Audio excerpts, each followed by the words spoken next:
Sir আসতে পারি? আসুন। আমি আপনাকে কল করেছিলাম। ও আচ্ছা আচ্ছা আচ্ছা। হ্যাঁ প্লিজ বসুন বসুন বসুন প্লিজ। ভর্তির বিষয়ে। জি জি, ভর্তির বিষয়ে কল করেছিলাম। হ্যাঁ হ্যাঁ হ্যাঁ, মেয়ে কোন ক্লাসে পড়ে? মেয়ে ক্লাস 7-এ পড়ে। আপনার স্কুলে সিট ফাঁকা আছে? হ্যাঁ, সিট তো সবই ফাঁকা। আপনি কি করেন? আমি একটা ব্যাংকে চাকরি করি। বাহ বাহ, খুব ভালো খুব ভালো। এই এই রতন, রতন এক কাপ চা দিও, চিনি বেশি দিয়ে। না না, চা লাগবে না, বাইরে খুব গরম।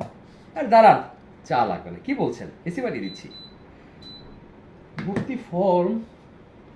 ভর্তি ফর্ম পরে দেন, আগে দুইটা কথা বলি। ও হ্যাঁ প্লিজ বলুন। স্যার, আপনার ছেলে মেয়ে কয়জন? আমার মাশাল্লাহ এক ছেলে এক মেয়ে। কোন ক্লাসে পড়ে ওরা? মেয়ে ক্লাস 8-এ পড়ে, ছেলে 6-এ পড়ে। ওরা কি এই স্কুলেই পড়ে? না, ওরা ওই কাছে একটা স্কুলে পড়ে, এখান থেকে কাছেই 20-25 মিনিট লাগে যেতে। না মানে জানতে চাইছিলাম যে আপনার নিজের স্কুল রেখে বাচ্চাদের অন্য স্কুলে দেন, সেই কারণটা যদি একটু বলতেন প্লিজ। ও না মানে প্লিজ একটু।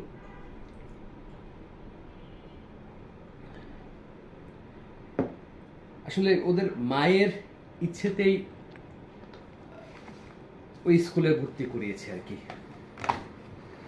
ও আচ্ছা স্যার, আজ তাহলে উঠি। মানে না স্যার, মাফ করবেন। যে স্কুলে আপনি আপনার নিজের সন্তানকে পড়াতে পারছেন না, সেখানে অন্যের বাচ্চাকে কতটুকু মানুষ করবেন সেটা আমি বুঝে গেছি।